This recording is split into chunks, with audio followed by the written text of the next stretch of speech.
Hi, and welcome back to Radiant Rise. Last episode, we talked about things I don't apologize for anymore, about choosing comfort, doing little things for myself, saying no, setting boundaries, changing my mind, protecting my peace, and learning that somebody else being uncomfortable with one of my choices doesn't automatically mean I did something wrong. And apparently, there is a part two to that lesson, because understanding that intellectually is one thing, actually living it, very different. You finally say no. You finally set a boundary. You finally choose yourself. For approximately 30 seconds, you're proud. Look at me. Growth, boundaries, personal development. We're doing great. And then the people pleaser hangover kicks in. Was I rude? Did I sound mean? Are they mad at me? Should I have explained more? Maybe I could have done it after all. Did I disappoint them? What if they think I don't care? Should I send another text? Maybe I should apologize. Maybe I should just say yes.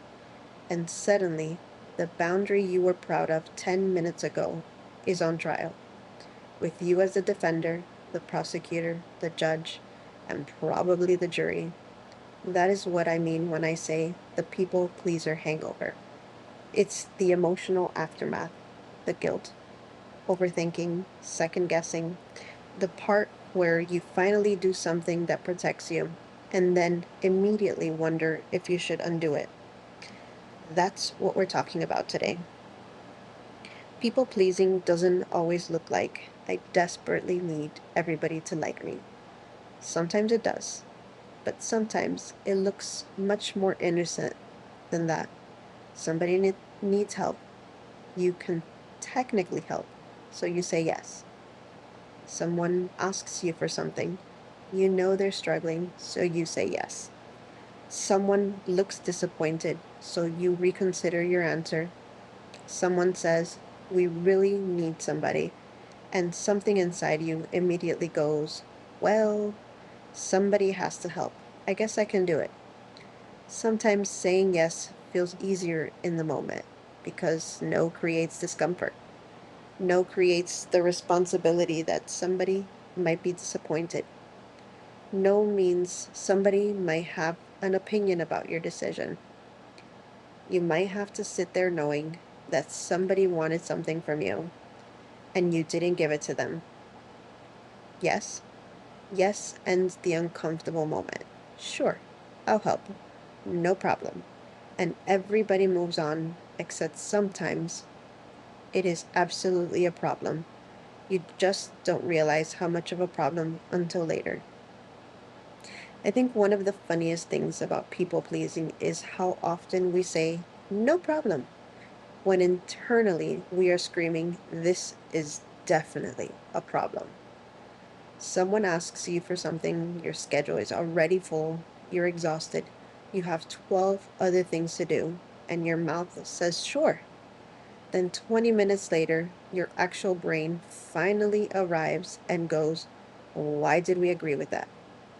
And now you have another problem, because not only do you not want to do the thing, now you feel like backing out when you would make you unreliable. So you do it. You're tired, maybe irritated, overwhelmed, maybe even resentful. And sometimes you start thinking, why does everybody expect so much from me? But sometimes, and this is is uncomfortable to admit, people expect us to say yes because we have taught them that we will actually say it. And that doesn't mean people never take advantage. Some people absolutely do.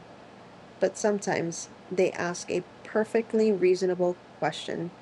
We had the right to say no, and we said yes. Then we become upset because they accepted the yes that we gave them. Ouch. I've done that more than once. And that's one of the reasons I'm trying to get better at asking myself something before automatically agreeing. Do I actually want to do this? Do I realistically have the capacity? And maybe the biggest question: am I saying yes because I want to, or because I'm afraid of what happens if I say no? Then there's the opposite situation. You actually do it. You say no. You're proud of yourself. And then the person responds, okay, that's it. Okay, 4 letters. Or depending on the person, okay, 2 letters. And somewhere those 2 letters can feel even louder. Suddenly, your brain becomes an FBI analyst. Okay? What kind of okay? Or, what kind of okay was that? Was that an angry okay? Disappointed okay? Passive aggressive okay? Why wasn't there an exclamation point?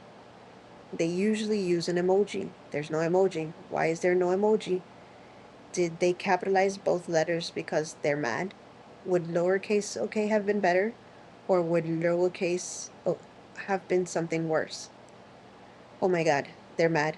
Meanwhile, the person may literally mean just okay. That's it. Conversation over. They've moved on with their life. And you've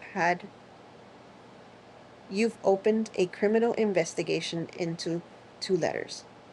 That is the people pleaser hangover. Because when you're used to monitoring other people's reactions, you can start reading meaning into everything: tone, punctuation, response time, facial expression, a sigh, a pause, the absence of an emoji, and suddenly you're not only responsible for your decision, you're trying to manage their emotional reaction to your decision too. That is exhausting.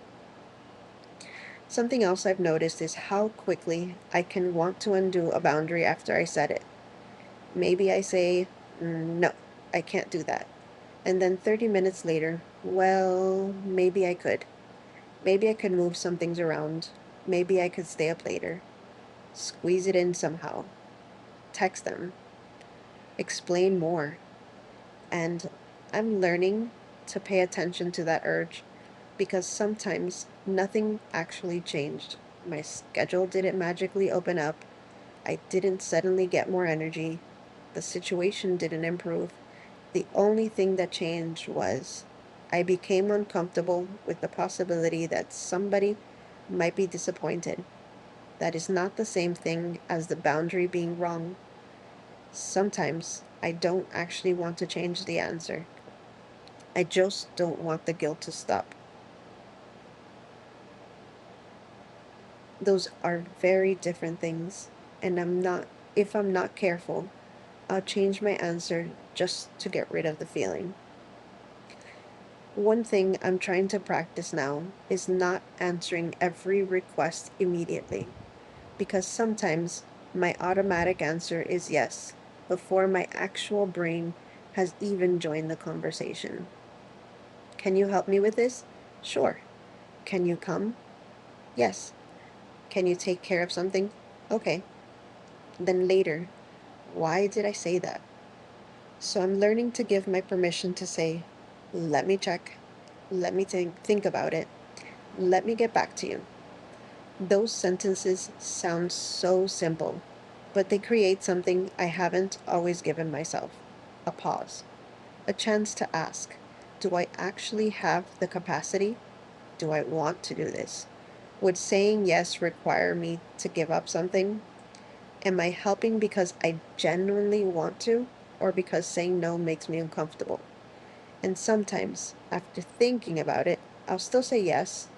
That's important. The goal isn't stop helping people. I like helping. I like being there for the people I care about. I want to be generous. I just want my yes to actually mean yes, I want to do this. I can do this. Not yes, but I'm going to be overwhelmed, exhausted, angry, and quietly wish I said no. And I wish younger me had understood that. Pause. Because there's one particular yes from years ago that taught me this lesson the hard way. When my boys were in elementary and middle school, they attended a K through 8 school. One year, during a parent night, The school was basically begging parents to volunteer for the PTSA.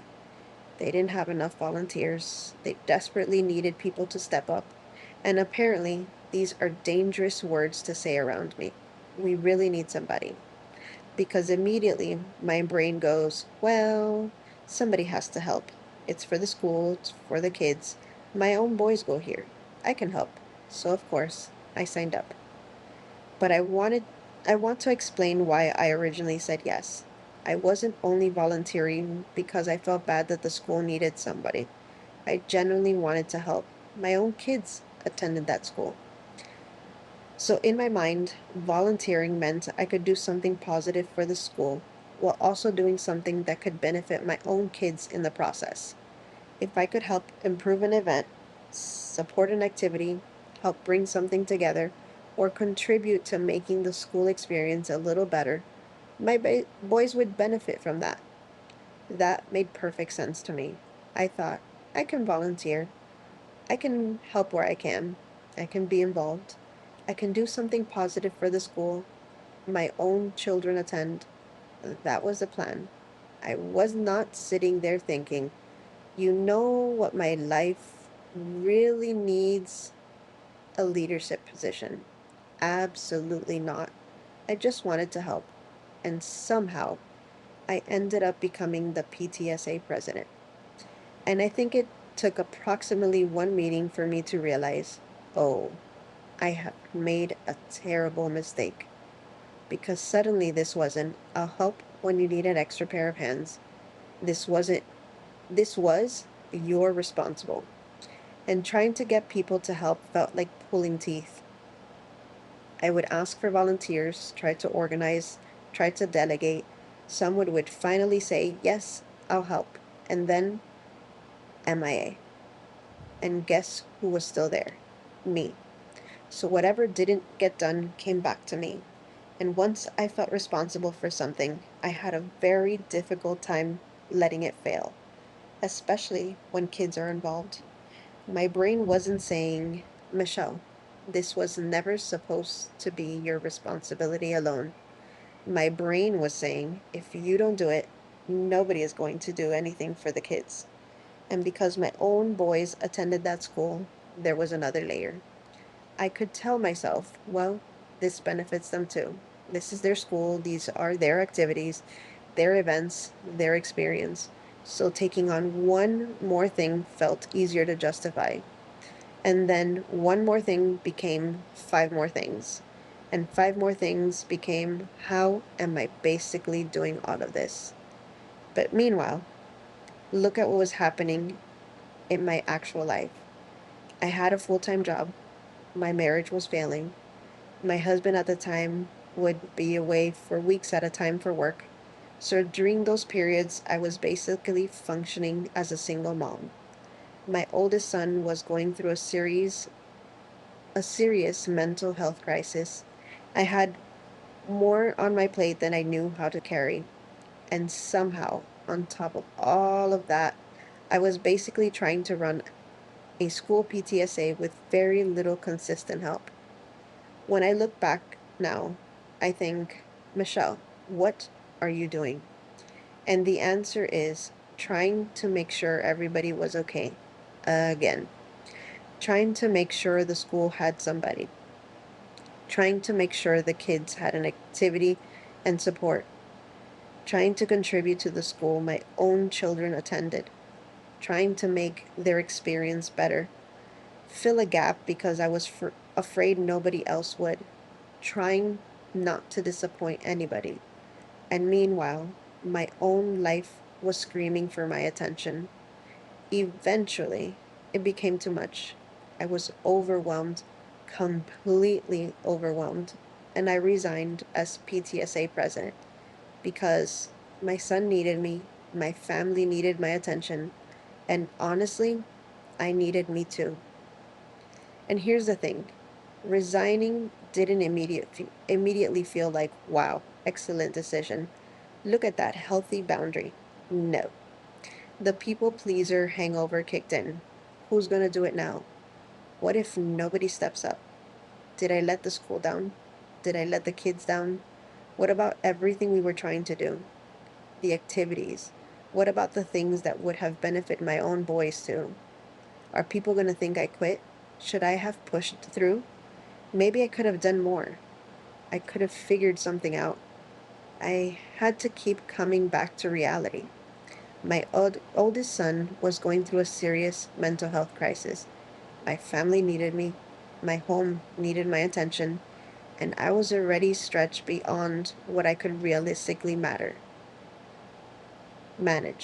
The PTSA mattered, school mattered, children mattered, and yes, helping the school could also benefit my own boys. But eventually, I had to understand my own kids didn't just need me helping their school, they needed me as their mom, especially my oldest during what he was going through.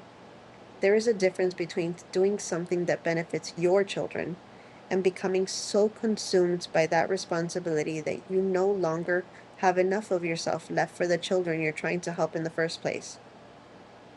Those priorities are not equal, and the PTSA certainly wasn't supposed to be carried almost entirely by one overwhelmed parent who already had an entire life requiring her attention.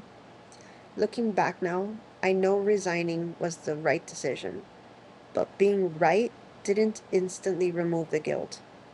And I don't think that's the part we don't talk about enough.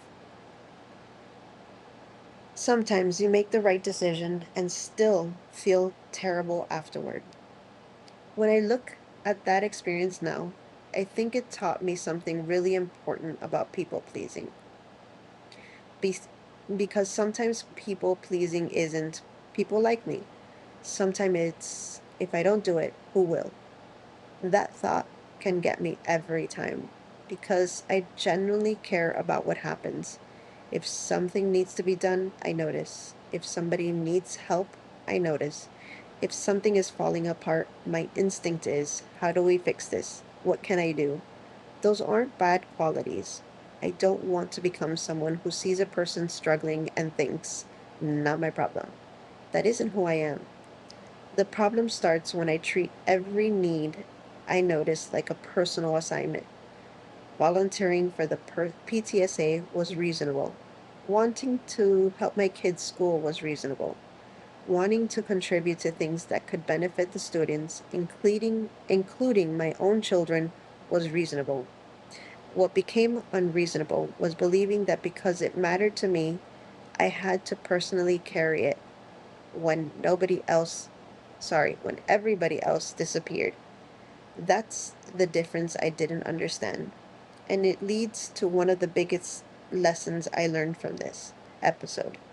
Being needed does not automatically mean I am the person who has to do it. There will always be needs. There will always be somebody who needs help, another problem, another task, another person, another organization, another thing that could be improved.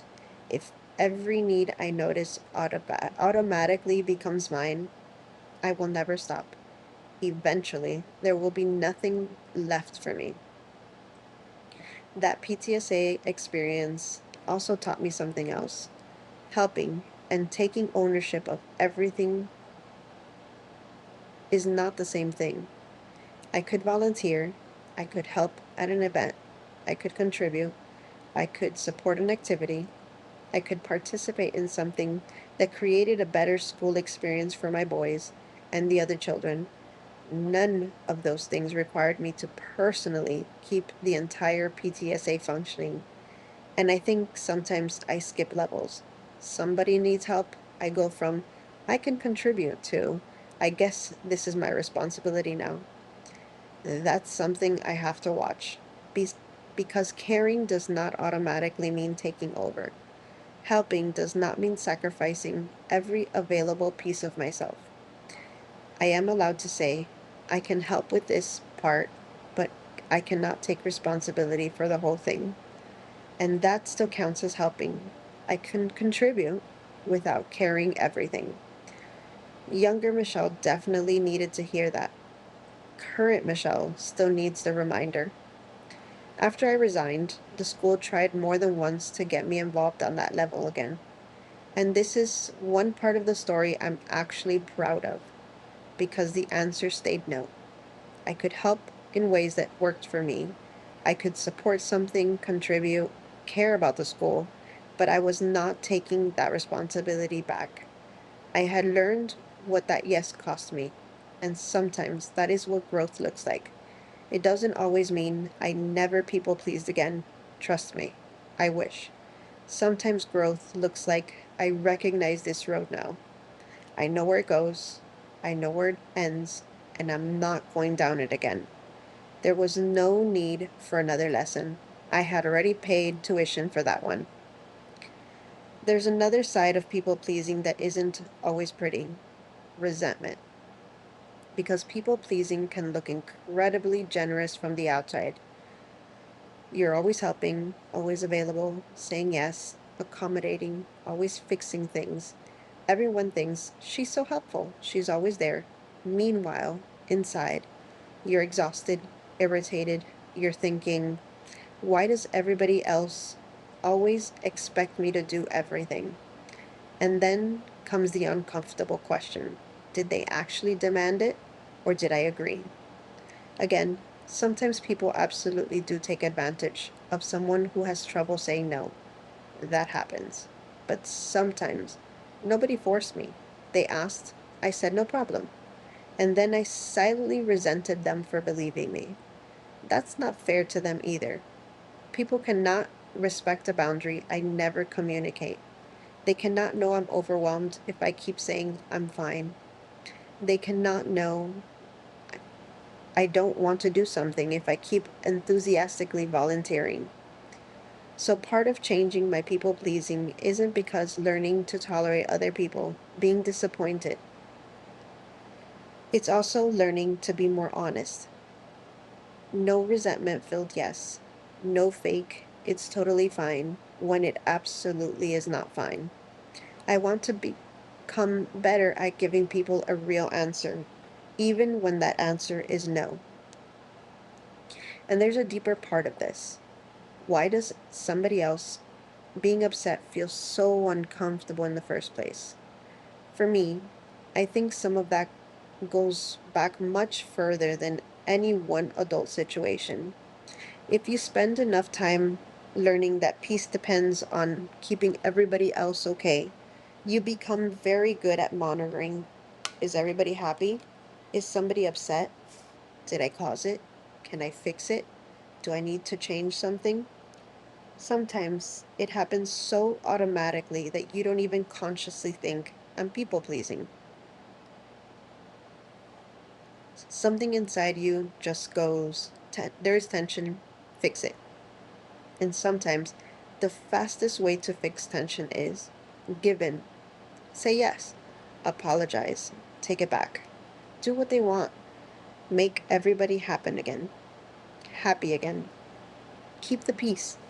But the problem is, if your version of peace always requires sacrificing yourself, that isn't really peace. It's self abandonment with a quiet room afterward. And I don't want that anymore. I'm learning that every uncomfortable emotion in another person doesn't require an emergency response from me. This one is still hard for me. I can make a decision that is right for me, and somebody else can dislike it. Both can be true. Someone can be disappointed by my no, and I can still mean no. Someone can wish I had more time, and I can still not have more time. Someone can want me to take something on, and I can still decline. Someone can think I should have handled something differently. I can listen, I can consider what they're saying, and I can still decide my choice was right for me. That doesn't mean I'm uncaring. It means other people are allowed to have feelings that I don't immediately have to fix. That concept can be and feel very strange when you're used to keeping everybody happy. Someone can be disappointed and survive. I can feel uncomfortable and survive. The relationship can survive a no. And if a relationship genuinely cannot survive me occasionally having a reasonable boundary, then maybe the boundary isn't the biggest problem in that relationship. This might be one of the biggest lessons I'm trying to learn. Feeling guilty does not automatically mean I did something wrong. Sometimes guilt is useful. If I violated my own rules and values, if I hurt someone, if I lied, if I treated someone badly, then yes, maybe guilt is telling me you need to repair something. You owe someone an apology. You need to do better.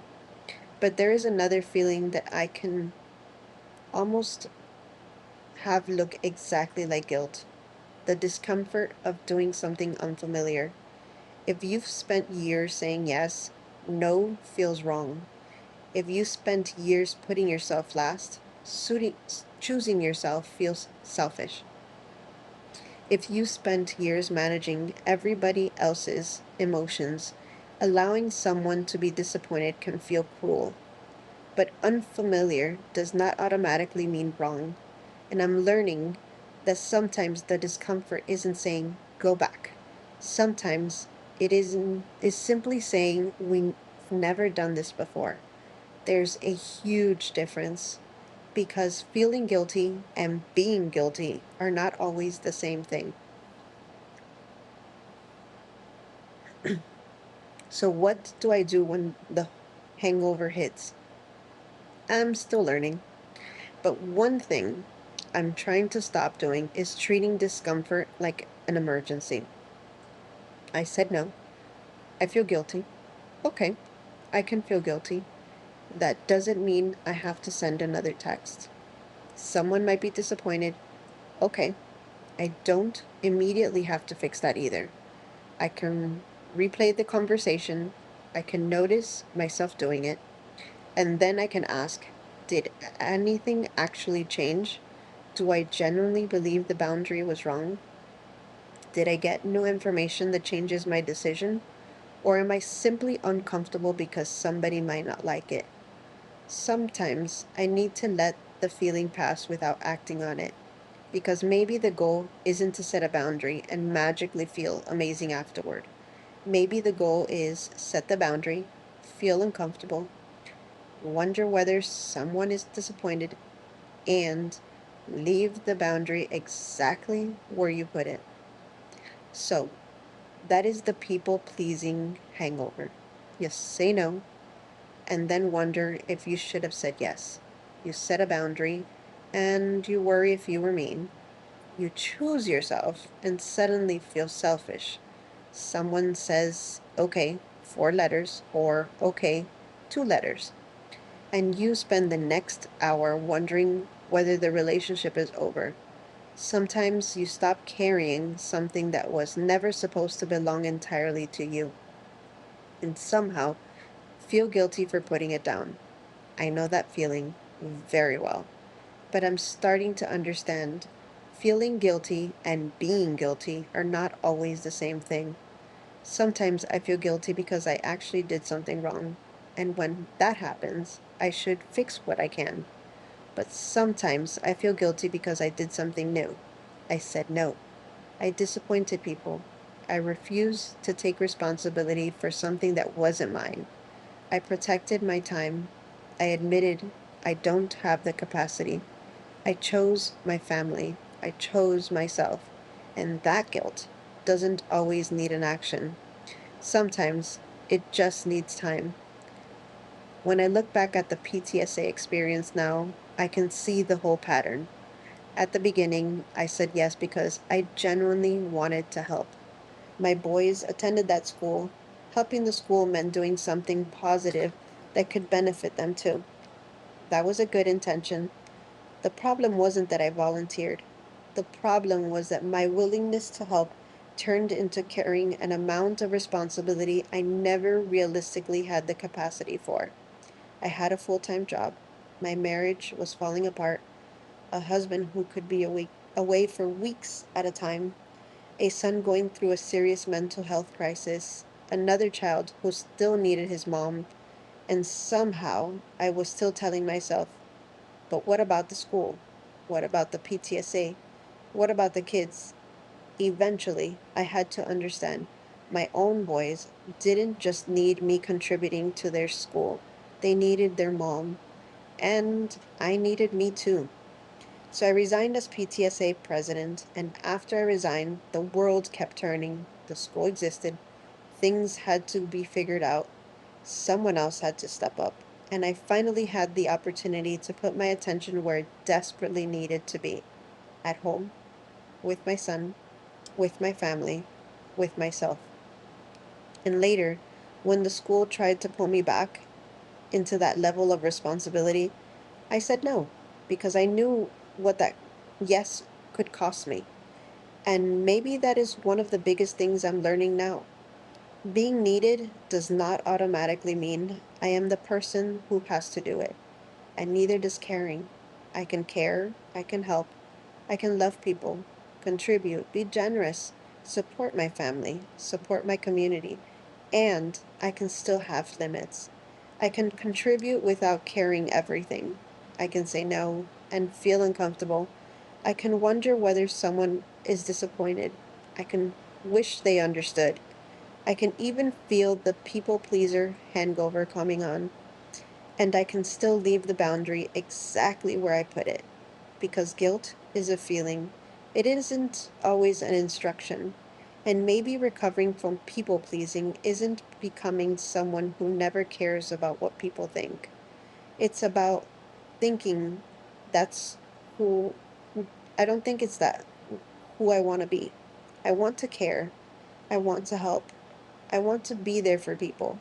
But maybe the goal isn't becoming someone who who abandons herself immediately. The goal is becoming someone who cares, someone who helps without taking responsibility for everything, someone who knows the difference between contributing and caring, someone who pauses before automatically saying yes, someone who yes means actually yes, and whose no can still mean no, even when somebody responds with two terrifying little letters, okay. I'm not completely there yet, but I'm learning. One uncomfortable no at a time. Thank you for spending this time with me. This is Radiant Rise. We're healing, we're growing, we're learning that boundaries can feel uncomfortable and still be healthy. We're learning that helping does not require caring everything. And hopefully, we're learning that we don't have to say yes just because saying no gives us a little bit of a hangover. I'll talk to you soon.